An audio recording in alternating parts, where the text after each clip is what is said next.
قال الله تعالى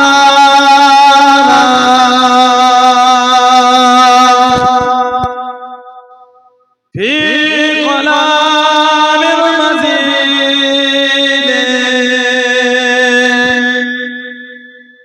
والفرقان الحميد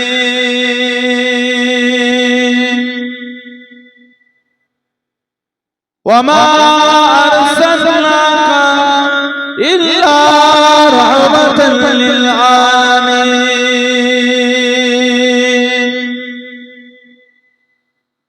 قال رسول الله صلى الله عليه وسلم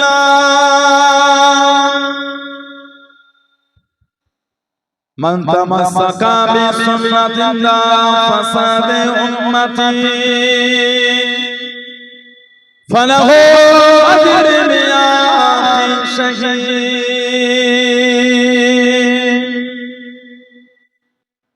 प्यारे हाज़िराने मजलिस আমার ईमानदार भाईरा नेककार আল্লাহ ওয়ালা বোনেরা যুবকেরা মুরব্বিয়ান বাপজানেরা সমবয়স্ক আমার নওজওয়ান বোনেরা আজকের আমাদের এই সুন্দর মাহফিলের একনিষ্ঠ কর্মী কমিটি সাহেবান বোনেরা বিভিন্ন গ্রাম বিভিন্ন পাড়া থেকে আগত আমার ফুরফুরা শরীফের মুজাদ্দিদুল জামান হুজুরের সিলসিলার মুরিদ মুতাকিদিন পাগল বোনেরা পর্দার আড়ালে অবস্থিত আমার মা ও বোনেরা আজকের মাহফিলের সম্মানীয় অত্র এলাকার মসজিদের ইমাম সাহেব সহ সম্মানীয় উলামা হযরত আজকের মাহফিলে সম্মানীয় মেহমান দরবারে ফুরফুরা শরীফ থেকে আগত আওলাদ মুজাদ্দিদুল জামান আমারই ছোট ভাই আমাদের জানাব হাফেজ পীর মুস্তাফা সিদ্দিকী হুজুর কিবলা বড় সাহেব জাদা আমাদের জানাব পীরজাদা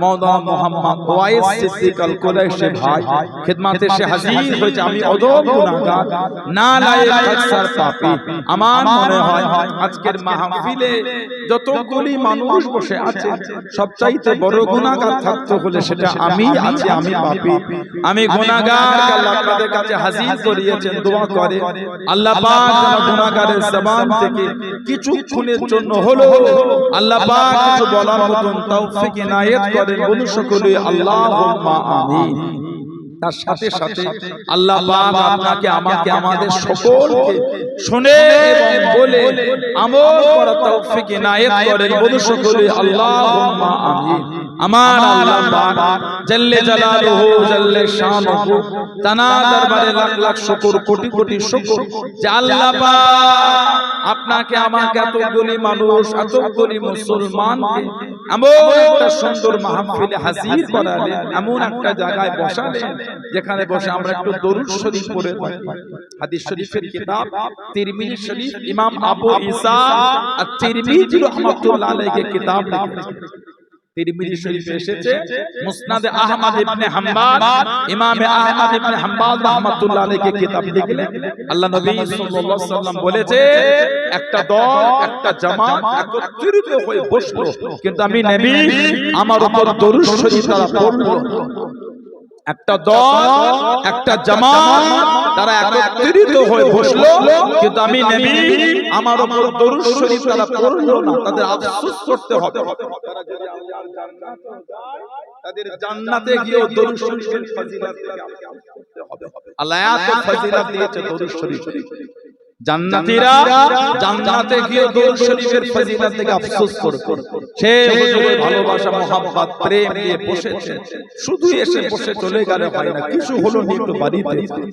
এত ভালোবাসা এত প্রেম নিয়ে এত খরচা করে মাহফিল করলেন এত কষ্ট করে এসে বসেছে এত ভালোবাসা দিয়ে এসে বসলে শুধু ঘুরে চলে যাবার জন্য আমাদের প্রত্যেকের গ্রামে মসজিদের বাইরে একটা করে খাটিয়া দিয়েছে আপনাদের কোকাপুরও আছে খাটিয়া কাছে গিয়ে দেখবেন খাটিয়াটাই ঝুল হয়ে গেছে কেন বলো অনেকদিন ব্যবহার আজকের পর থেকে খাটিয়াটা যার জন্য ব্যবহার হবে ওটা আপনিও হতে পারেন আমিও হতে পারি সমাজে 16 আনার কবরস্থানে আজকের পরে যার জন্য প্রথম কবর খোঁড়া হবে ওটা আপনিও হতে পারেন আমিও হতে পারি আল্লাহ আমাদের প্রত্যেকের হায়াত বলেন না আমিন, বলেন আল্লাহুম্মা আমিন। মরণের কোনো বয়স হয় আল্লাহ ডাকলে লব্বাই চলে যাব, 3 সেকেন্ড আগেও হবে না, 5 সেকেন্ড পরেও হবে। আল্লাহ যখন ডাকবেন তখন মরণ হবে। আল্লাহ রাতে মুখ দেখাবো কি করে? কোনদিন ভেবে দেখেছি আল্লাহর দরবারে উঠবো কি করে? এত ভালোবাসা, এত সম্মান, এত ইজ্জত আল্লাহ আপনাকে আমাকে আমাদের সকলকে দিলেন। তারপরও যদি ভালো না হয় আল্লাহর রাতে দাঁড়াবো কি করে? এই দ্বীন, এই ইসলাম আল্লাহর নবী সাল্লাল্লাহু আলাইহি ওয়াসাল্লাম এত কষ্ট করে প্রচার করেছেন, এত দুঃখ আমার হুজুরকে ওরা দিয়েছে, কম কষ্ট হুজুরকে কিন্তু দেয়। আল্লাহ দ্বীন প্রচার করতে গিয়ে আমার হুজুরকে তারা মেরেছে। আবু লাহাব আমার হুজুরকে ধাক্কা দিয়ে দিয়েছে, বলেন না নাউযুবিল্লাহ। আল্লাহ নবী সাল্লাল্লাহু আলাইহি ওয়াসাল্লাম যখন আল্লাহর ওয়াহদানিয়াতে দাওয়াত দিলেন, আবু লাহাব আমার হুজুরকে ঠেলে দিয়েছে। আল্লাহ নারাজ হয়ে গেলেন, আল্লাহ নারাজ হয়ে গেলেন। আল্লাহ পাক একটা সূরা নাযিল করেন, তাব্বাত ইয়াদা আবি লাহাব ওয়া তাব, ধ্বংস হোক আবু লাহাব আর ধ্বংস হোক তার হস্ত, মানে সে নিজেও ধ্বংস হোক আর তার এই হাত দুটো ধ্বংস হয়ে মা আগনা আনহু মালুহু ওয়া মা কাসাব, কোনো কাজে আসে না যা সে উপার্জন করেছে, মানে তার উপার্জিত মাল কোনো উপকার হয়। ওর বইয়ের নাম ছিল উম্মে জামিল। জীবনে আমার নবীকে মুহাম্মদ সাল্লাল্লাহু আলাইহি ওয়াসাল্লাম যতবার নবীকে দেখেতে বলতে মুজাম্মাম, আমাদের নবী নাকি নিকৃষ্ট, বলুন না নাউযুবিল্লাহ, জোরে হলো আস্তাগফিরুল্লাহ। উম্মে জামিল আর আবু লাহাব এরা আমার নবীকে বলে দিল তাবাল্লাকা ইয়া মুহাম্মদ, আমার নবীর উপর লানাত হোক। এই নাদানগুলো তারা বলে দিল, বলুন নাউযুবিল্লাহ, জোরে বলুন আস্তাগফিরুল্লাহ। এত কষ্ট হুজুরকে দিয়েছে আল্লাহ, যে সূরা নাযিল করলেন উম্মে জামিল এই আবু লাহাবের স্ত্রী হাতে পাথর তুলেছে আমার নবীকে মারবে, আমার হুজুরকে পাথর ছুড়বে। যে ছুটে ছুটে হুজুরের কাছে গিয়েছে, দূর থেকে নবী দেখতে পাচ্ছে, কাছে গিয়ে নবী দেখতে পাচ্ছে, জোরে বলেন সুবহানাল্লাহ। সব দেখতে নবী দেখতে পাচ্ছে। পাশে ছিলেন আবু বকর সিদ্দিক, ওনাকে দেখে আবু বকর রাদিয়াল্লাহু তাআলা হযরত মুহাম্মদ সাল্লাল্লাহু আলাইহি ওয়াসাল্লাম উনি যে কোথায় লুকিয়ে গেলেন। হযরত আবু বকর সিদ্দিক বলেন নবী তো লুকাই, নবী তো এখানেই আছে, মানে ও সব দেখতে পাচ্ছে, আমার নবীকে দেখতে পাচ্ছে। আল্লাহ ওর চোখে আমার নবীকে দেখার জন্য আমার আল্লাহ পর্দা করে দিয়েছেন, জোরে বলে আর একটু ভালোবাসায় বলা গেল। কিতাবে এসে আমার নবী যখন যেতেন হুজুর যেখানে দাঁড়াতেন সাহাবারা নবীকে ঘিরে ঘিরে। আল্লাহ পাক কোরআন শরীফের আয়াত দিয়ে বলেন আল্লাহু ইয়াসিমুকা মিনান নাস, হাবিব আপনাকে ঘিরতে হবে না মানুষের কাছ থেকে, আমি আল্লাহ আপনাকে হেফাজত করব, বলুন না সুবহানাল্লাহ, জোরে বলেন আলহামদুলিল্লাহ।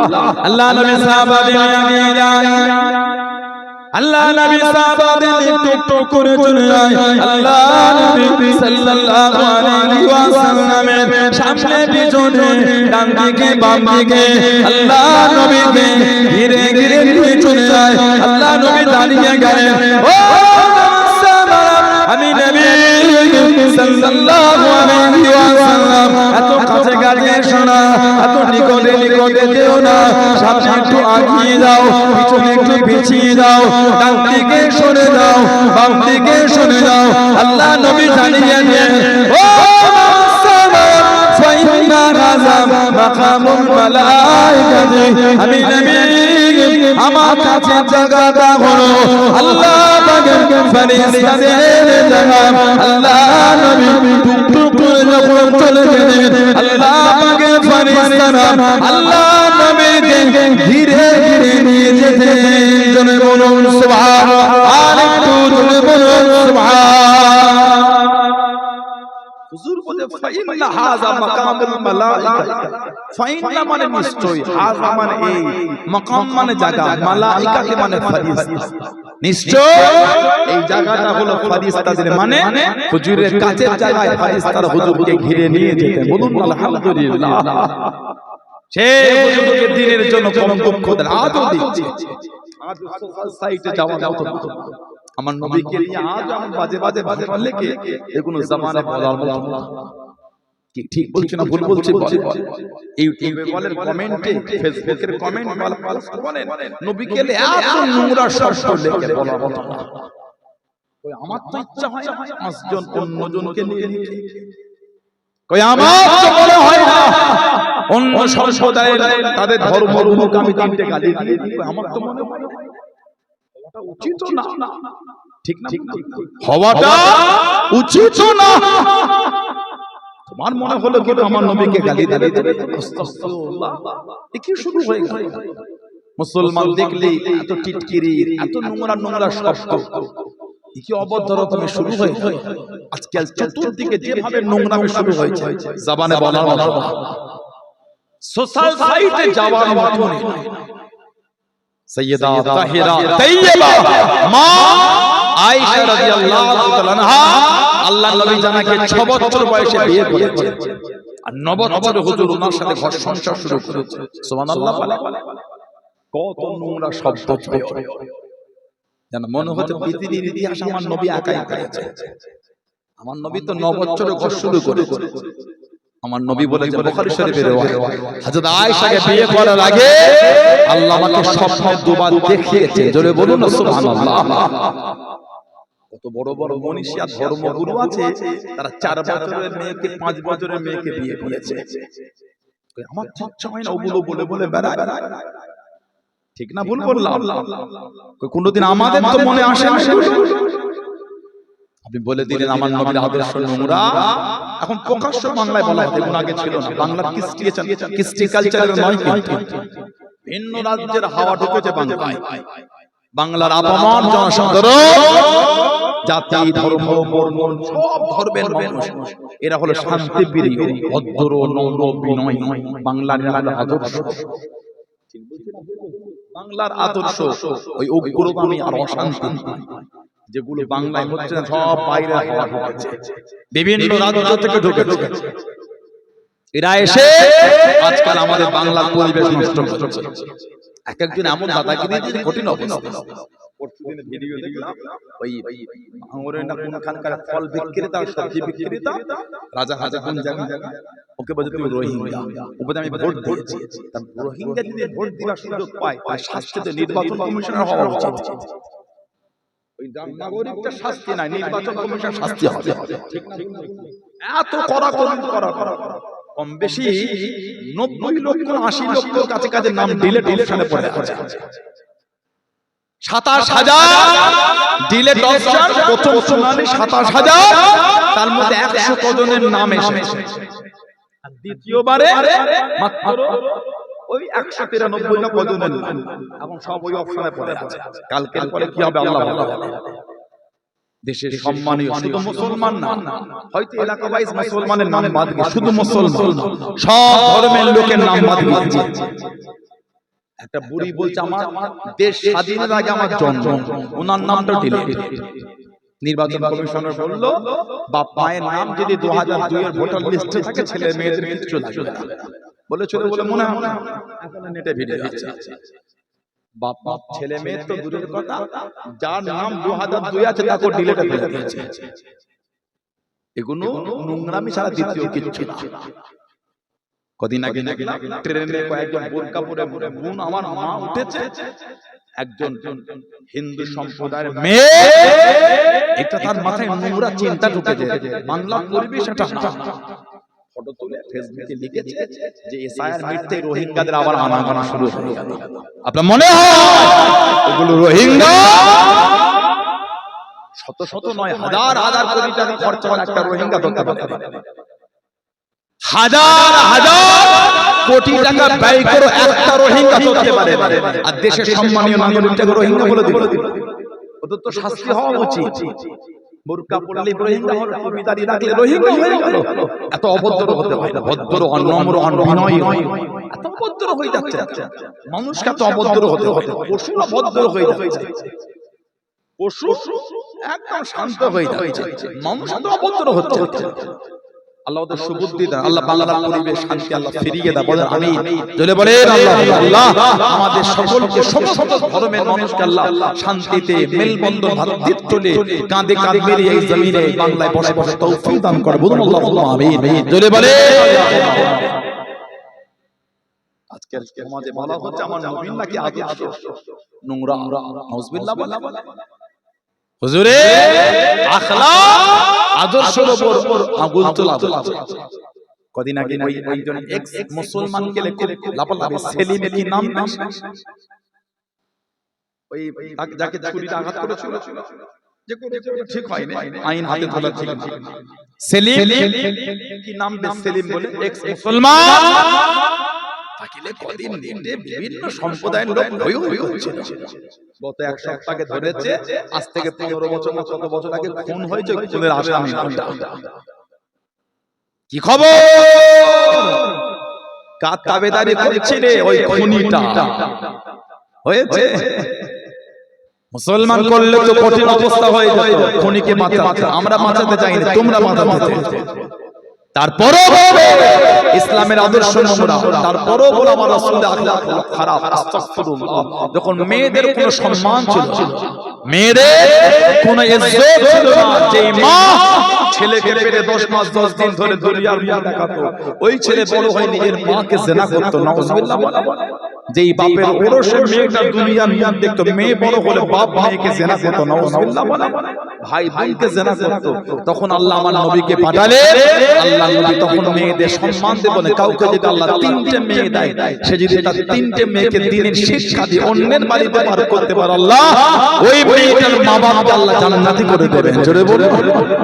হুজুর বলে যদি 2টো মেয়ে হয়, যদি 2টো মেয়েকে দ্বীনের শিক্ষা দিয়ে পার করতে পারে, আল্লাহ ওই মেয়েটার মা বাপকে আল্লাহ জান্নাতি করে দেবেন। সাহাবী বলে, দুটো না হয় যদি একটা মেয়ে হয়, আমার রাসূল বলেছে সে যদি একটা মেয়েকে পরিপূর্ণ দ্বীনের শিক্ষা দিয়ে অন্যের বাড়িতে বিয়ে দিয়ে পার করতে পারে, আল্লাহ ওই মেয়েটার মা বাপকে আল্লাহ জান্নাতি করে দেবেন। জোরে বলে। যখন মেয়েদের ইজ্জত ছিল না, মেয়ে হলে মাটি খুঁড়ে খুঁড়ে মেরে ফেলা হতো, তখন আমার রাসূল এসে মেয়েদের ইজ্জত দিচ্ছেন। জোরে বলে। তারপর সমস্যা হচ্ছে ইসলামে মেয়েদের ইজ্জত।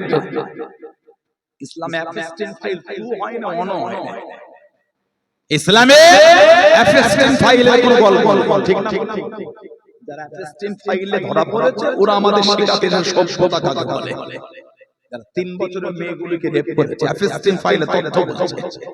কদিন আগে মহারাষ্ট্রে একজন জ্যোতিষী অ্যাপস্টেন্ট ফাইল 2 বার করেছে। এডুকেটেড আমার যুবক ভাইরা আপনারা জানেন না। কয়েক মাস আগে ওই মহারাষ্ট্রে অ্যাপস্টেন্ট ফাইল 2 বার হয়েছে, একটা জ্যোতিষী বার করেছে। নাউজুবিল্লাহ বলে। ওরা আমাদের সভ্যতার বলি শিখাতে আসে, ওদের লজ্জাও লাগে। আজও গোটা ওয়ার্ল্ড, গোটা পৃথিবী মানতে বাধ্য হয়ে আছে। গুগলে গিয়ে লিখে best man in the world, best man in the world, গুগলে গিয়ে লিখে সার্চ, 1 নম্বরে যার নাম হবে উনি হলেন নবী মুহাম্মদ রাসূলুল্লাহ সাল্লাল্লাহু আলাইহি ওয়াসাল্লাম। জোরে বলুন। আর একটু জোরে বলা গেল না? আজকে হলো মে মাসের 3 তারিখ, পয়লা মে হলো কি? শ্রমিক দিবস। রাসূল বলেছেন শ্রমিক তার শরীরের ঘাম শুকাবার আগে তার অর্থটাকে, তার মজুরিটাকে বের করে দাও। বিকেলে আদমি দাও, সন্ধ্যায় না। না, আমার রাসূল আমাকে শিখিয়েছে ওই শ্রমিক যে তোমার বাড়িতে কাজ করলো, ওর গায়ের ঘাম শুকাবার আগে ওর মজুরিকে মিটিয়ে দাও। এটা হলো আমার রাসূলুল্লাহর আদর্শ। জোরে বলুন সুবহানাল্লাহ। কষ্ট হুজুরকে দেয়, দিনের জন্য হুজুরকে কত বেদনা, কত মার হুজুরকে তারা দেয়। দিনের জন্য সাহাবাদের কম দুঃখ দেয়, রক্তের স্রোত ছায়া সাহাবাদের বয়ে গেল এই আল্লাহ দ্বীনের ঝান্ডা তুলতে। ইসলাম জাহানের চতুর্থ খলিফা হযরতে শেরে খোদা মাওলাই আলী মুর্তজা রাদিয়াল্লাহু আনহু, আল্লাহ দ্বীনের জন্য যাকে শহীদ করে দেওয়া হয়েছে কে? হযরতে আলী। আল্লাহ নবী বলেছেন আনা মদিনাতুল ইলম ওয়া আলিমুল বাবুহা, আমি নবী গোলাম ইলমের শহর, আল্লাহ আমার আলীকে ওই শহরে দরওয়াজা করেছেন। বলুন সুবহানাল্লাহ। কে? হযরতে আলী। আমার নবী বলে মান কুনতু লাহু মাওলা ফা আলিয়ুল মাওলা, যে ব্যক্তি আমি নবী আমাকে তার মাওলা মনে করে, সেজন্য আমার আলী তাকে তার মাওলা মনে করে। বলুন সুবহানাল্লাহ। কে? হযরতে আলী। আল্লাহ রাসূল বলেছে আলী তোমাকে নিয়ে 2 ধরনের লোক গোমরা হয়ে যাবে। এক ধরনের তোমার সম্মান অনেক বেশি করে ফেলবে। রাফিজি বলে একটা দল আছে যাদের আকীদা হলো জিবরাইল আলাইহিস সালাম ভুল করে ওহীটা আমার নবীকে দিয়েছে, ওহী পাওয়ার যোগ্য হলেন হযরতে আলী। নাউজুবিল্লাহ বলে তোমরা।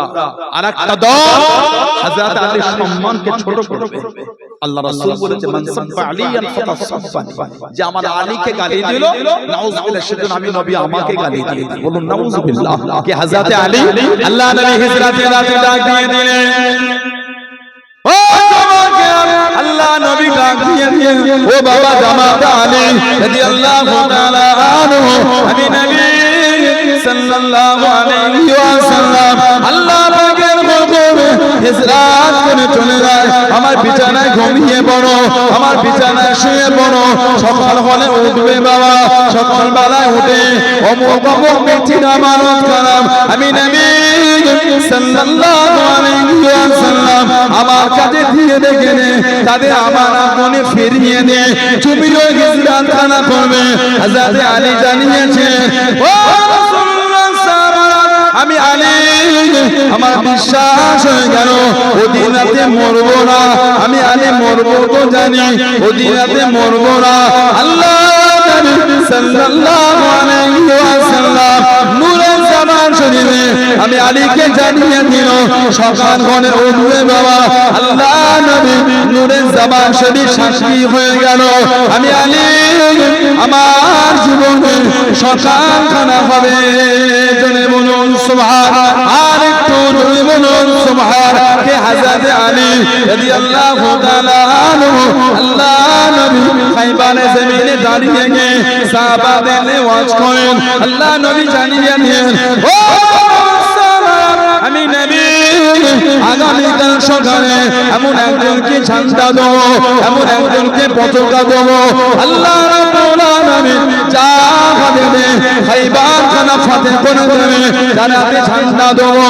আল্লাহ আল্লাহ রাসূল তাকে ভালোবাসে, সাহাবারা কেঁদে কেঁদে দোয়া চায়, ঝান্ডা জানো আমি পাই, পতাকা জানো আমি পাই।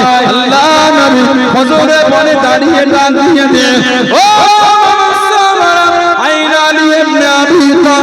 আবু তালেবের ছেলে আলী কই, ইয়া রাসূলুল্লাহ হাবিবাল্লাহ চোখেতে বিমার, বিমার মধ্যে শুয়ে আছে। আল্লাহ নবী ডাক দিয়ে দেন, আল্লাহ নবী কাছে থেকে দাঁড়িয়ে গেলেন।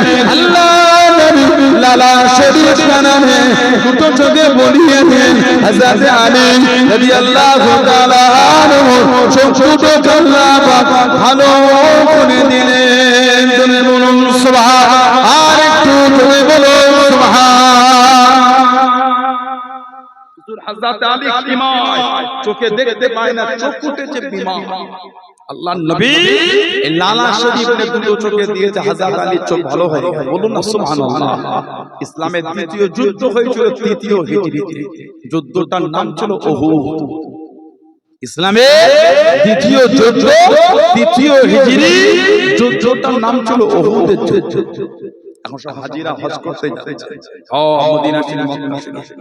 গতকালকে একটা ভিডিও দেখলাম, হাজিদের করে বড় কষ্ট লেগেছে। ইন্ডিয়ান হজ কমিটি মেম্বারদের কোনো উচিত না, দিনে দিনে লাফিয়ে লাফিয়ে টাকা বাড়ছে, 4 লক্ষ টাকা কম বেশি হজের জন্য নিচ্ছে। খাওয়া দেবে না, তাহলে এত টাকা কিসে?